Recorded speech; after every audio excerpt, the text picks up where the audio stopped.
Dieu est amour et il voudrait nous voir réussir. Amen. Il ne peut pas convoquer son peuple pour rien.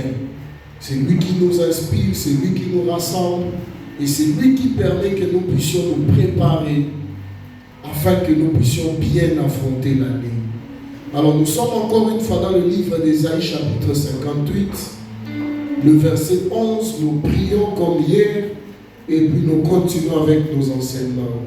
Ésaïe 58, 11 dit, l'Éternel sera toujours ton guide, il rassasiera ton âme dans les lieux arides, il te donnera de la vigueur aux membres et tu seras comme un jardin arrosé, comme une source dont les eaux ne tarissent pas. Est-ce que tu peux lever ta main droite, tu fermes les yeux. Dis après moi, Seigneur, sois mon guide. En 2023, guide mes pas, rassasie mon âme, donne-moi la force, donne-moi la bonne santé de travailler dur, de tenir malgré les temps difficiles.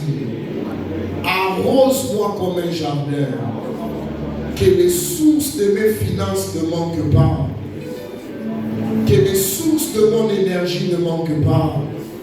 Au nom de Jésus-Christ, nous acclamons le Seigneur notre Dieu. Allons dans le livre de Néhémie qui nous inspire parce que c'est un homme qui a réussi à construire. Et nous aussi, nous voulons réussir dans nos résolutions ou dans nos projets. Alors, aujourd'hui, je ne prends pas Néhémie chapitre 1er parce qu'on l'a lu hier. Je prends seulement partie du verset 4e du chapitre 1er. La Bible dit, lorsque Néhémie a entendu parler des réalités ou des situations qui se passaient à Jérusalem et de tout ce qui était devenu le peuple de Dieu et comment les murailles étaient détruites, comment les peuples étaient dans la désolation, comment les peuples de Dieu expérimentaient l'opprobre. Quand il a entendu ces choses, verset 4 dit, il s'était mis assis, il a pleuré pendant plusieurs jours, il a jeûné, il a prié devant les dieux des cieux. La première des choses qui a caractérisé la vie de Néhémie et qui peut faire la réussite d'un homme, le modérateur l'a dit aussi, c'est la passion. Amen. Quand tu es passionné pour quelque chose, sache que tu as beaucoup de pourcentage pour réussir dans le domaine où tu te trouves. La passion, c'est cet amour vif. C'est cet ardent désir de faire quelque chose. Cherche à faire ce que tu aimes. Alléluia. Si tu fais ce que tu n'aimes pas, à un moment donné, tu peux t'arrêter. Mais quand tu aimes la chose que tu fais, sache que toi-même, tu auras de l'énergie nécessaire pour aller de l'avant. Néhémie avait cette passion pour construire les murailles de Jérusalem. Bonne sémence, nous avons dit que cette année, nous devons construire notre temple, construire nos familles, nos foyers, construire un avenir. Alléluia. Ne voyez pas seulement construire les bâtiments, c'est fini. Non. Nous pouvons construire un bâtiment, mais quelle sera ta vie? Toi aussi, pendant qu'on construit la maison de Dieu, tu construis aussi ta vie. Tu construis aussi ton ministère. Tu bâtis aussi tes projets. Amen, amen. C'est à cela que nous voulons travailler cette année. Gloire à Jésus. Et Néhémie en est un exemple. Il y a la passion. Dans la passion, nous avons dit beaucoup de choses. La passion, c'est être attiré. La passion, c'est avoir un penchant pour quelque chose. La passion, c'est cette dévotion que nous avons. La passion, elle-même nous inspire, nous donne l'orientation, la sagesse.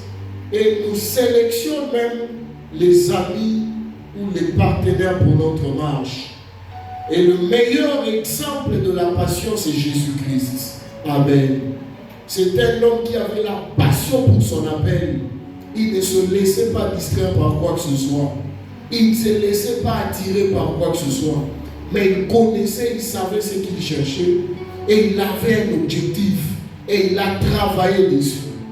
Déjà par rapport à l'exercice de son ministère, passionné dans son ministère, et même jusqu'à la mort, quand vous regardez toutes les étapes qu'il devait endurer, s'il a tenu, c'est parce qu'il tenait à voir sa mission et ses objectifs s'accomplir. Amen. Et la Bible invite aussi les chrétiens à avoir cette passion pour Jésus-Christ, à avoir cet attachement pour le Seigneur, à avoir cet amour pour l'œuvre de Dieu, à avoir cet amour pour la maison de Dieu, à avoir ce souci d'être toujours attaché à Dieu. Sois là où on parle de Dieu. Amen. Occupe-toi à chercher le Seigneur. Occupe-toi à tout ce qui fait que tu sois dans la présence de Dieu. Tu dois être aussi passionné pour le Seigneur. Amen. En deuxième lieu, ce qui fera notre message aujourd'hui, la Bible dit que lorsque Néhémie a entendu ces choses, il s'est mis assis. Il a pleuré. Il est entré dans la prière. Il a jeûné. Amen. Nous avons synthétisé ça en un mot et nous allons parler de la méditation. Amen. Si tu veux réussir en 2023, apprends à méditer. En commençant par ce séminaire, j'appelle ce séminaire retraite parce que c'est un moment où, Église, nous sommes assis et nous planifions l'année. Nous prions pour l'année et nous écoutons aussi les instructions du Seigneur par rapport à l'année.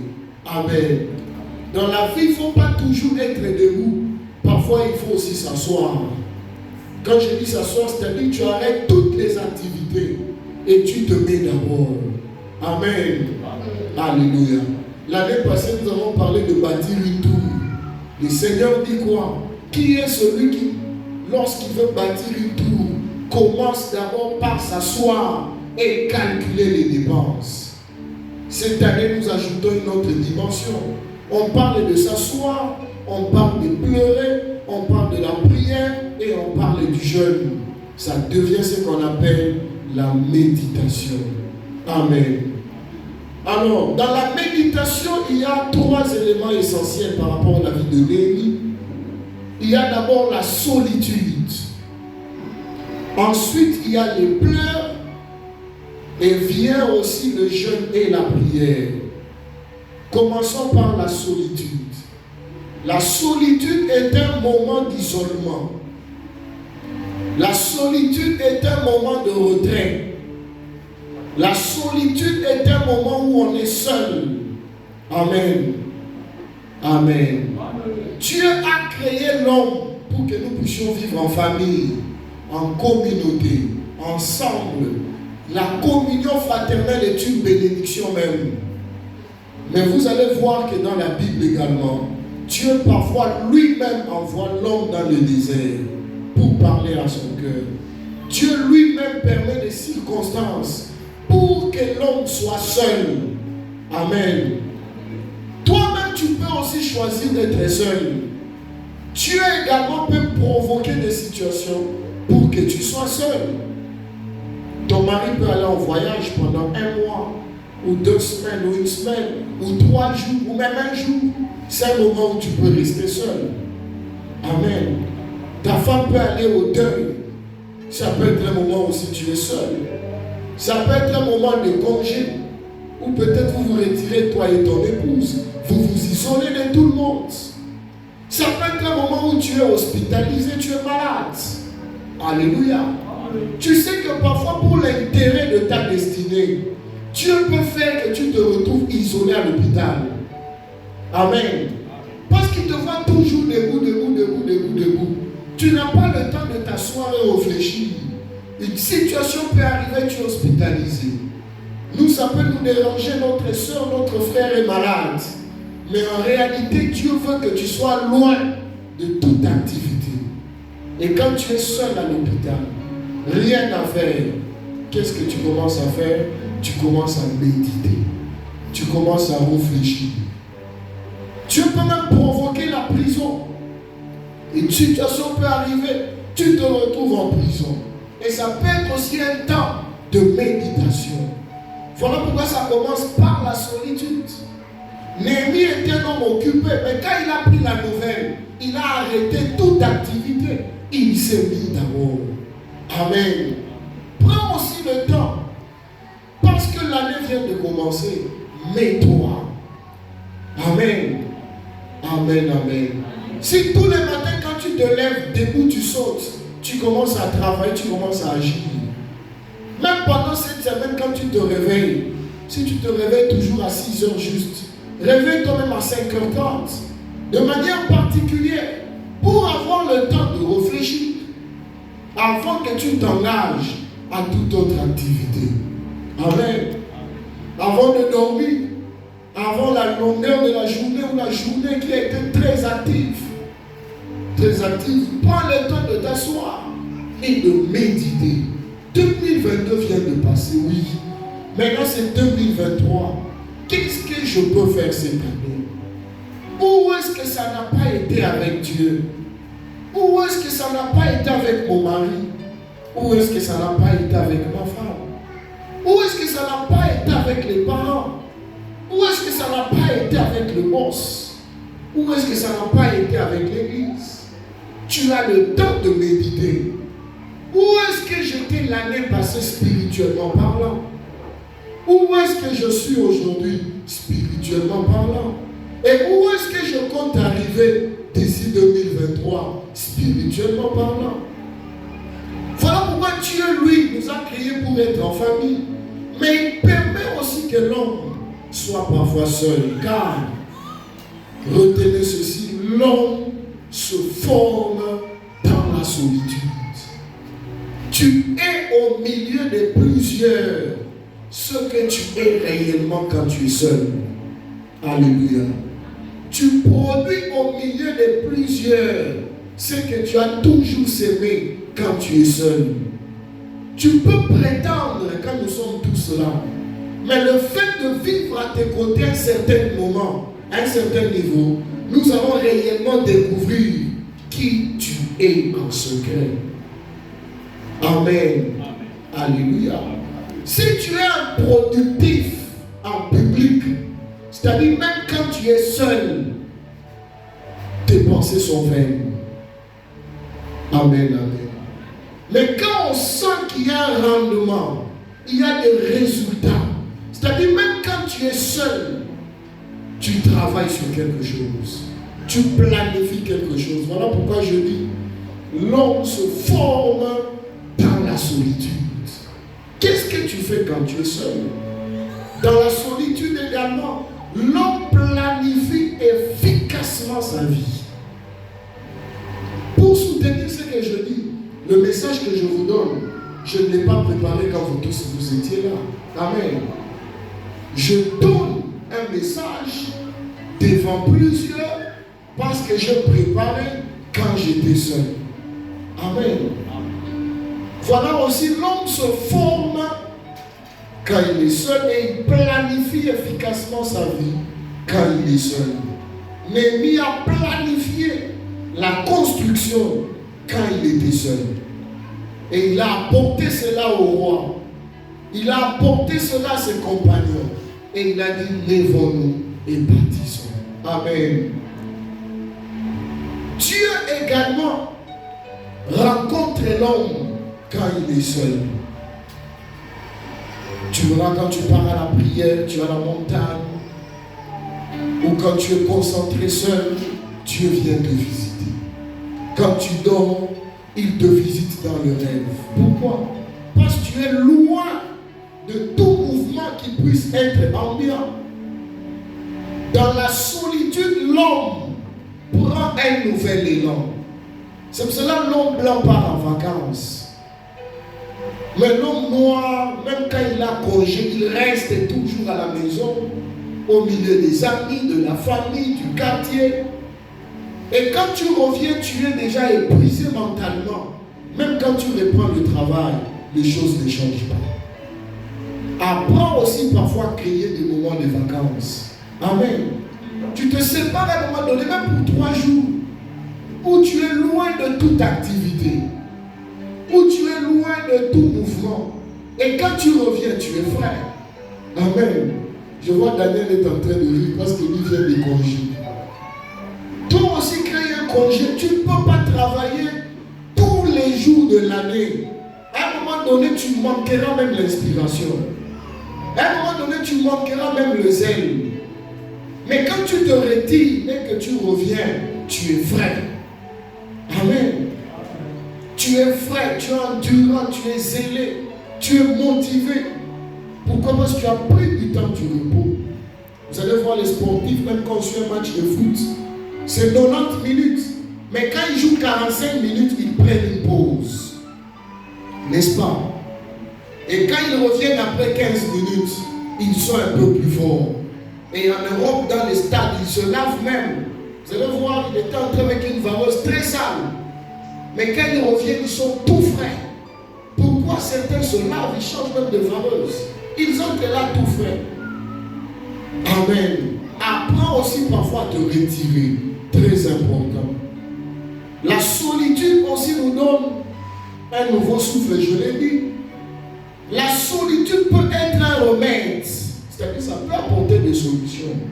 Mais la solitude peut également être une bombe à retardement. Quand quelqu'un est seul, si ses pensées ne sont pas bonnes, demain ça peut produire une bombe. Amen. Nous avons des enfants qui sont encore tout petits à la maison. Il suffit qu'un se retire seul dans la chambre. Rapidement, on doit chercher. Il est où? Qu'est-ce qu'il veut? Parce que quand vous allez vous rencontrer là-bas, parfois ils font des dégâts déjà. Mais il le fait seul, calmement. Personne ne l'écoute, personne ne le voit. On tente les risques. Amen. Gloire à Jésus. Alors vous allez voir, Jésus-Christ lui-même était un homme de la solitude. Rapidement, si vous écrivez, Jésus aimait être seul pour vaquer à la prière. Matthieu chapitre 14, 23. Et il se retirait de ses disciples pour vaquer à la prière. C'est-à-dire, il y a des prières qu'il faisait avec des disciples. Il y a des prières qu'il faisait avec la foule. Mais il y a des prières qu'il faisait seul. Amen. Ne sois pas seulement un grand bombardier de la prière quand nous sommes là. Amen. Mais sois aussi un grand bombardier quand tu es seul. Si tu ne peux pas prier seul pendant 1 heure, tu seras incapable de conduire les gens dans la prière pendant 30 minutes. Amen. Tu verras que dans les 5 minutes, toutes tes requêtes sont finies. Tu te dis, mais bon, il faut comment pour tenir pendant 1 heure? C'est comme une maman, une femme me disait à Bumbashi, pasteur, qu'est-ce qui arrive que vous puissiez prêcher pendant 1 heure, 45 minutes? Moi, un jour, j'ai copié votre prédication. Je suis allé prêcher chez les mamans égaux. Arrivé là-bas, j'ai parlé pendant 5 minutes. J'ai tout fini. Je commençais maintenant à me demander, je vais ajouter quoi? Je lui ai dit, si tu veux prêcher pendant 45 minutes, prépare une prédication de 2 heures. Amen. Comme ça, quand tu es dans ton temps, tu arrêtes, tu continues demain. Mieux vaut avoir beaucoup à dire que rien à dire. Donc, sois fort quand tu es seul avant de t'exposer au public. Alors, Jésus vaquait aussi à la prière, pas seulement avec les disciples, pas seulement avec la foule, mais quand il était aussi seul.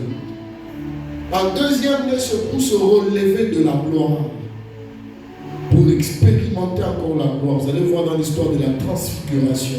Matthieu chapitre 17, le verset 1er. Il ne s'est pas révélé dans la gloire devant tout le monde. Il s'est mis à l'écart. Amen. Matthieu 17, verset 1er et verset 8. Il aimait aussi la solitude pour se séparer de la foule. Bien aimé, la foule commet beaucoup d'erreurs. Amen. La tour de Babel, la foule. La construction du veau d'or, la foule. Donc si tu veux agir comme la foule, tu commettras aussi des erreurs. Alléluia. C'est pour cela que moi je n'aime pas ce langage. Non, parce que la chorale, les gens ont dit, toi qu'est-ce que tu as dit? Non, parce que les papas ont dit, qu'est-ce que tu as dit? Non, nous avons constaté l'intercession. Il faut qu'on... Non, qu'est-ce que toi tu as constaté? Parce que quand tu t'engages dans l'idée de la foule, dans la foule là, il n'y a pas que les appelés. Alléluia. Dans la foule, il peut y avoir des sambalés de Tobidja qui sont là dans le but de bloquer le progrès de l'œuvre de Dieu. Et on commence à souffler dans tes oreilles. Et toi aussi tu dis, nous avons constaté, nous avons décidé. Toi, qu'est-ce que tu as constaté? Et qu'est-ce que tu as décidé? Amen, amen. Attention avec la foule. Nous en avons déjà parlé une fois. Jésus aussi se retirait de la foule pour ne pas être influencé par les décisions des autres. Jean chapitre 6, le verset 15. Jean 6, 15. Et aussi, il aimait se retirer de la foule pour être en intimité avec le Père. Ça, je lis Jean chapitre 16, le verset 32. Voici l'heure vient et elle est déjà venue, où vous serez dispersés, chacun de son côté. C'est-à-dire chacun se retrouvera seul. Mais où vous me laisserez seul, mais je ne suis pas seul, car le Père est avec moi. Amen, amen. Je ne suis pas seul, mais le Père est avec moi. Donc c'était aussi le moment d'intimité avec Dieu.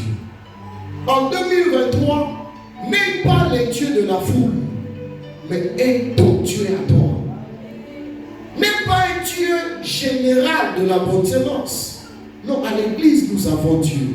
Non, notre pasteur a Dieu. Non, quand notre chorale chante, Dieu descend. Et quand toi, tu es seul, où est Dieu? Amen. Est-ce qu'on est ensemble? Quand tu es seul, où est Dieu? Est-ce que le Père est à tes côtés? J'aime la prière de méditation. Et parfois même quand on fait la cure d'âme, on pose cette question. Est-ce que tu as la facilité de prier quand tu es seul? Est-ce que tu as la difficulté de prier quand tu es seul? Quand tu ne peux pas prier seul, sache que même ta relation avec le Père n'est pas bonne. Dans la solitude, quand tu fais la méditation, l'homme fait face à trois réalités. Premièrement, tu fais face à toi-même quand tu es seul. Amen. Quand tu es avec nous là, tu peux même te mettre à genoux. Tu peux même prier. Nous tous on peut dire Alléluia. Mais quand tu es seul, il suffit de te mettre à genoux. Toi-même tu sais que tu es un menteur. Toi-même tu sais que c'est de la farce. Et toi-même tu sais s'il y a du sérieux. Parce que tu es face à toi-même. Amen, amen. Et quand tu te médites, quand tu médites et quand tu te retires, quand tu es seul, c'est alors que tu as la réelle identité de toi-même. Tu te parles, tu monologues, tu dis moi là en tout cas, je dois changer. Moi là en tout cas, je me rends compte que ça ne va pas. Pourquoi? Parce que ça devient un moment d'examen de conscience. N'est-ce pas? Ça devient un moment de réflexion. C'est là où tu peux dire j'avais mal agi. J'aurais dû faire ça. J'avais bien agi. Prochainement je ferai encore ça. Car tu es seul. Avant de donner quelques passages bibliques pour soutenir ce que je dis, nous avons tous un passé que nous ne pouvons plus changer. Amen. On ne peut plus changer ce qui s'est passé à 6 heures ou à 8 heures. Mais nous avons un présent sur lequel nous pouvons décider. Amen. Comme là, je peux décider de dire Amen, je dis Amen. Mais comme j'avais déjà dit Amen, je ne peux plus changer. Donc, nous avons la possibilité de décider sur le présent. Et quand nous décidons sur le présent, ça nous donne l'opportunité d'espérer un avenir meilleur. Amen. N'est-ce pas? Ça nous donne l'opportunité d'espérer un avenir meilleur. D'où nous avons tout intérêt de bien réfléchir et d'examiner nos voies et de sélectionner ce que nous devons faire. Alors prenez des références bibliques. L'homme face à lui-même dans la solitude prend connaissance des réalités. Néhémie chapitre 2, le verset 13. L'homme face à lui-même dans la solitude prend connaissance des réalités. Néhémie chapitre 2, le verset 13. La Bible nous dit: je sortis de nuit par la porte de la vallée. C'était quand? La nuit, quand il n'y a pas beaucoup de gens, quand tout le monde dort. Et je me dirigeais vers la source du dragon et vers la porte du figuier, considérant les murailles en ruine de Jérusalem et réfléchissant à ces portes consumées par le feu. Un chrétien doit être un homme qui raisonne beaucoup. Une chrétienne doit être une femme qui réfléchit. Amen. Il ne faut pas seulement tu te lèves, tu pries. Amen, amen. Tu n'as même pas le temps de t'asseoir. Qu'est-ce que le Seigneur me dit? Ou qu'est-ce que le Seigneur m'inspire? Ou qu'est-ce que j'ai vu? Non, toi tu fermes, allez, tu sors. Non. Parfois, je crois que je l'ai déjà dit, tu peux te lever, tu dis: Saint-Esprit, aujourd'hui, j'aimerais réfléchir au nom de Jésus-Christ. Amen, tu te mets. Tu commences à réfléchir. Et tu laisses l'Esprit de Dieu travailler sur tes pensées, travailler sur ta méditation. Amen. La réflexion, c'est qu'on a vu avec Néhémie. Il se promenait la nuit, il tournait, il regardait la distance, il essayait de mesurer, il essayait de voir ce qu'il lui fallait. Voilà pourquoi nous disons: l'homme prend connaissance des réalités. Toi-même, tu peux te regarder, tu dis: je suis en retard par rapport à la vie. C'est quand tu es seul. Amen. Tu peux dire: je suis en train d'aller trop vite en désordre. Toi-même, tu peux dire: je suis en train moi-même de détruire mon avenir. Tu peux dire: là où je pars, où c'est que je suis en train de faire, en tout cas, je suis dans le bon. Je vois que ça va, je peux continuer avec ceci ou avec cela.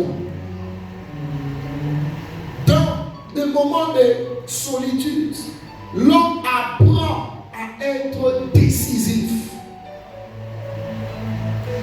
Tu te dis: l'année passée, j'avais raté une opportunité. Cette fois-ci, je veux la saisir. Ecclésiaste chapitre 9, 10 à 11. L'homme apprend à être décisif. Mais je touche toujours $100 le mois. Or, j'ai la possibilité peut-être d'épargner $20 ou $30. Et ça peut m'aider à réaliser ceci ou cela. Et quand tu sors, quand tu as tes $100, tu sais que tu dois mettre $20 de côté. Amen. C'est alors que l'homme apprend à mettre de côté toute forme de distraction. Tu peux te dire: mais les amis là ne m'aident à rien. Ils viennent, ils me prennent, on sort, on s'amuse, on rentre. À la fin, qu'est-ce qu'on a? Rien du tout. Demain, s'ils viennent en tout cas, je ne veux pas partir avec eux. Mettre de côté là où les distractions. Investir dans l'apprentissage. Toi-même, tu peux te rendre compte que non, ma connaissance est limitée. Amen. Ma connaissance est limitée. Dans tous les domaines où tu te retrouves en train de diriger, si ceux-là que tu diriges te dépassent en connaissance, bien aimé, sache que c'est un combat que tu provoques. Alléluia. Tu dois toujours faire de sorte que tu aies une longueur d'avance. C'est pour cela que vous voyez jusqu'aujourd'hui nous nous étudions. Parce que quand on regarde derrière, on voit les retiens en train de venir. Mais tu te dis, si cet enfant commence à prêcher comme ça, demain les gens risquent de dire, t'as dit pas toi, laisse retienne. Alors je dois toujours faire de mon mieux que j'ai une longueur d'avance sur elle. Alléluia. Et il en est de même pour tout un chacun de nous dans tous les domaines où tu te trouves.